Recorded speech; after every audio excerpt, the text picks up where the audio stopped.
So there's this game designer phrase that I hear a lot and say a lot because I think it's really important to the game design process and stuff. It's called kill your darlings. It basically means, if you're looking at something and you really, really love it and it's part of your game, but it doesn't add anything, or, it's just something that's there because you like it or because it's always been there, remove it, kill it, take it away. I think that's something that we board gamers need to look at with games we enjoy in general, and I think luck is a huge part of that. So, luck in games. Luck is a terrible word. It has a dictionary definition. Luck, noun. Success or failure apparently brought by chance rather than one's own actions. But everyone has their own perception of what that means and what luck means to them. So according to Willie, luck can occur in any game, really, and its existence, however minor, is always present. There are always ways to mitigate, lessen the frequency of luck, but without it entirely, you remove the fevered anticipation of things suddenly going your way. Even with deck builders, where you can strategize and build your deck to be as optimal as it can be, there's still the luck of actually drawing what you need at that very moment. To remove that uncertainty is to make the game dull. And I think Christy said it very eloquently that luck is like salt. It goes a long way, and it's really, really good in small quantities, but too much will ruin a meal. I don't know that luck has a specific meaning for me. In my video from last week, I think really luck is just the crazy randomness that makes a game irresistibly fun. But at the same time, it can make you want to burn a game with fire and just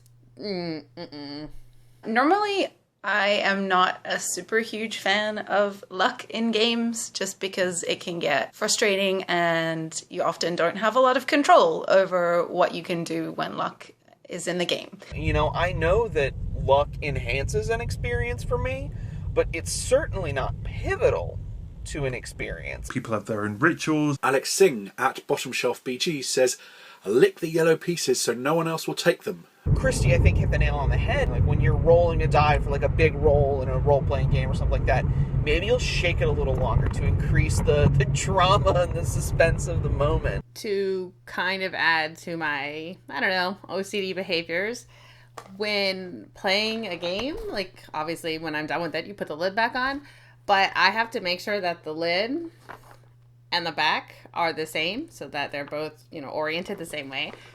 And if that wasn't enough, I also have to make sure all of the insert stuff and the rules, it all has to be going the same way or I will lose my mind. F. Kabladukas at No Pun Included says, if you say Kanban 3 times in a row, the automotive industry will come alive and swallow you in bureaucracy. Okay, Efka.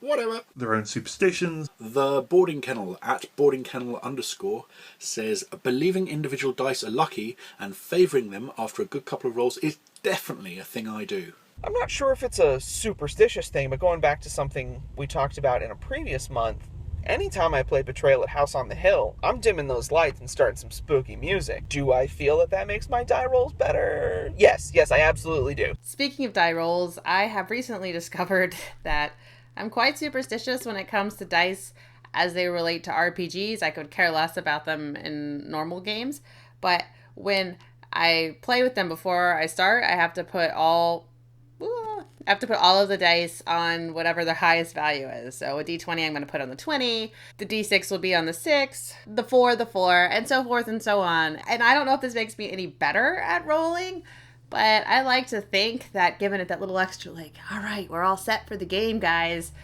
touch, it makes all the difference.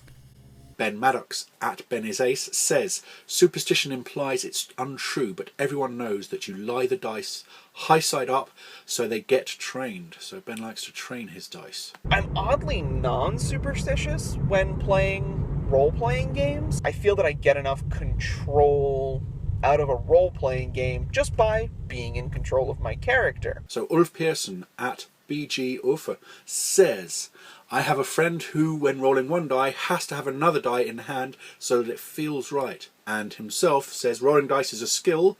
Dice towers mess that up, therefore I avoid dice towers. Willie has something to say about dice rolls as well. When you think about it, a D6, D10, or D20 is just one side out of that many sides. You can effectively do the same thing with a deck of cards of that same amount and constantly shuffling the cards before drawing only one card each time. I'm not sure what that means. We have Joe Duffy at Joe Darts 317 says, I'll switch dice out if I'm having a horrible series of rolls, even though I know it has zero effect. And that probably is the most popular superstition when it comes to rolling dice. That you choose a die that rolls well for you the time before and roll it again next time. And everybody really in their heart of hearts knows that it's just luck. Whenever I play Seasons, I have just an utter compulsion to, after I select my die, I put it in the little hole in my character board. Nothing ever says that's where your die is supposed to go, but I think I decided that once when somebody was asking me what the hole was for. I was like, yeah, put your die there. And if I don't do it, I feel that my next roll after that is going to go poorly because I didn't, follow this rule that I established for myself.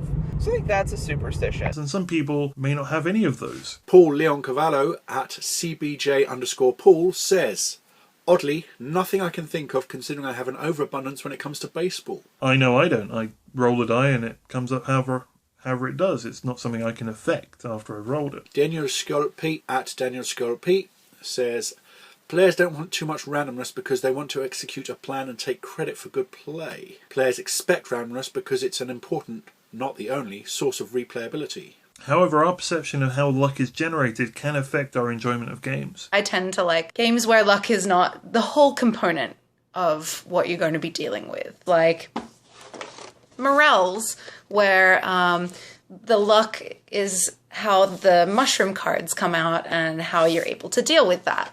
Mark mentioned that he hadn't ever found a game that had too much luck.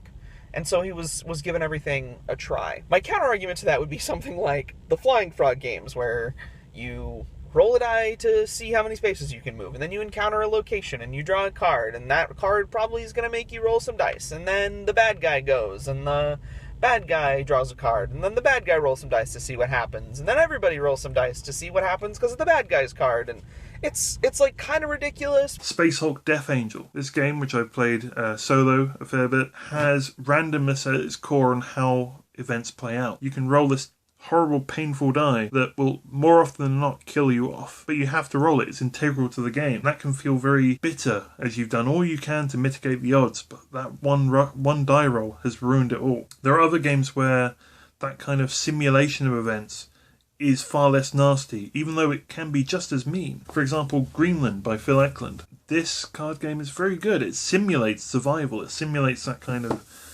desperation for goods, and you're trying to stay alive and you're trying to keep your tribe alive, and very often you won't keep most of your tribe alive, but that's fine because that's part of the game and that's the enjoyment. It really is an excellent game, and it differs in my heart between the Death Angel randomness and this randomness, because this one you feel a bit more control. You can roll more dice if you choose to, if you send more people to go hunt in a certain area, in much the same way as Stone Age. This feels very much more like a grown-up Stone Age. There are other games where you have luck mitigation or even player choice that's driven by luck because the luck is there to provide the variability in the game.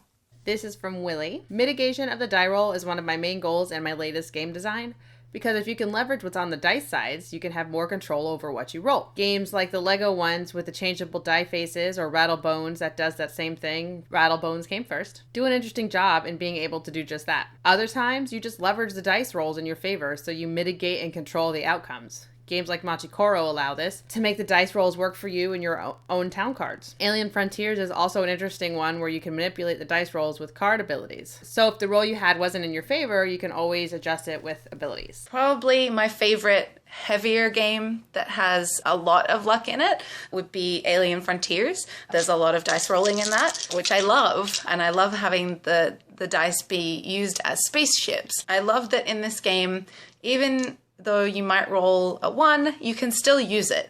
It's not reliant on high rolls like a lot of dice rolling games are, and it's not reliant on matching sets like games like King of Tokyo or Yahtzee, anything based on a Yahtzee mechanic. The best part about Alien Frontiers is not only that the board is set up for you to be able to use dice to the best of your ability wherever, but there's also alien tech cards that will allow you to do things like pay a resource to change the face of your die. You can re-roll them. You can move pips from one to another. You can flip them. So hopefully, you know, if you roll a 1 and you really needed a 6 to get into the lunar mine, you can pop in there if you use this. The way that handles the luck in a game is one of my favorites for sure, and it makes it still enjoyable and lets you have a little bit of control over what you're playing. So one example I'd like to mention is Macau. Macau is an excellent game. There is a portion of the game which is about resource management and generation, and you do that by rolling 6 dice, and everyone round the table chooses 2 of the dice to take, so to speak. And all you do is you look at the top value of whatever it is you're taking, say the red die, and say it's come up 2. That means you will get 2 red resources in 2 rounds' time. Doesn't mean you get them now, but it means you're planning for the future. And so you might take high values to plan for the future so that in 6 turns' time, you'll get 6 resources. So you see there's a trade-off between long-term gain and short-term gain. The shorter the term, the fewer resources you get. Even though the game is driven by randomness in this way, because you have that choice of 2 of 6 dice, it really does feel much more about your choice than the randomness of the dice. And everyone's picking from the same pool of dice, and people can pick the same dice more than once. So that adds to that kind of playing the player, not playing the game. I think it's one of the enjoyable parts of it. Chris Headley at Watcher_969 says, my luck sucks and I like games that you can spend something in-game to be able to influence rolls. A few specific examples where it can be pretty fun to have luck. One is Scopa. It's a very old card game. Italian, uses an old deck of 40 cards, and I really enjoy it. It's a great game to play with 2, 3 or 4 people. I play it mostly as 2. It has all the hallmarks of actually a modern game where you have a limited hand size of 3 cards per turn, and you have to play all those cards. The order in which you play them is entirely up to you, and you're trying to take cards from the middle by pairing up values. So if you put down a 6, you could take a 6 from the centre as well as a card you put down and put them to one side. You can also do addition, so if you put down that same 6 and there were 2 3s there instead, you could take both those 3s and the 6 to one side. So there is a certain amount of luck involved in terms of putting the right card down at the right time and making sure that other people can't benefit from your mistakes, but you can't tell that because they have random cards. There's also only 40 cards, so if you're really careful you can work out exactly what things people might have and play from that. Still, a very enjoyable game. In a game like No Thanks, because you're not playing with the whole deck, I find that that's kind of fun. You have to press your luck a little bit, not only on how much you're betting as the game progresses around the table, but also, you know, if you have a 26 in front of you and a 28 comes out and you get that as well, you're really hoping that the 27 wasn't one of the X amount of cards that gets taken out in a game of No Thanks. Otherwise, you're going to be hurting at the end of it. Another game that I played quite a lot on the train is Quicks with my girlfriend. It's a super light game. Even though there's little agency in it, you're just picking which dies to do and which marks to make. We do trash talk a bit. It's like, oh, got this perfect roll. This is wonderful. Oh, it's a terrible shame you got that. But, well, more swearing. But that's a fun little game, and it fits in 15 minutes, and our train journey's 20-ish normally. Overall, those games, you're not going to lose because of those choices or those chances that you take. Going back to what I was originally saying about this Kill Your Darlings, why do we all love luck in board games? I'm not entirely sure. The games we seem to enjoy are the ones where we have agency over what we're doing, where our choices decide and the randomness is there for the variability of the game. Yeah, games that are not entirely luck, they're for me. A little balance, I think. For me, luck in games is definitely a love-hate thing. It was a wonderful month talking about luck with all of you party peoples, and I look forward to chatting next month. It was great talking to you all. See you later. Thanks everyone for contributing this time. See you next time. And Christy, thank you again for the lovely package I got. There should be a video coming your way, and I guess the general public's way, in a few weeks. I wanted to make it a little more special than just me showing off some cards to a camera. So keep an eye out for that. I wanted to mention 2 books. People are always asking about recommendations for books. The first is a heavy, heavy book, and it is called Luck, Logic and White Lies, and it is by Dr. Jörg Billersdorf, and it is a heavy book about probabilities and mathematical calculations and things like that. The strategies discussed in this book can be applied to such diverse and popular games as roulette, Monopoly, chess, Go, numerous card games and many more. So as I say, this is a heavy book. There's loads of stats and calculations and formula and all kinds of stuff like that. More maths. That's one recommendation. So the other book I wanted to recommend to you is one that I don't actually have a copy of. It is a book called Luck, and it is by Ed Smith. Ed Smith is a former international cricketer, and basically he looks at the history of luck from ancient Greek to modern day times, and he asks us to question whether or not it's still pertinent today as it was in former years. He looks at it through all kinds of media, religion, banking, politics, as well as sports and games.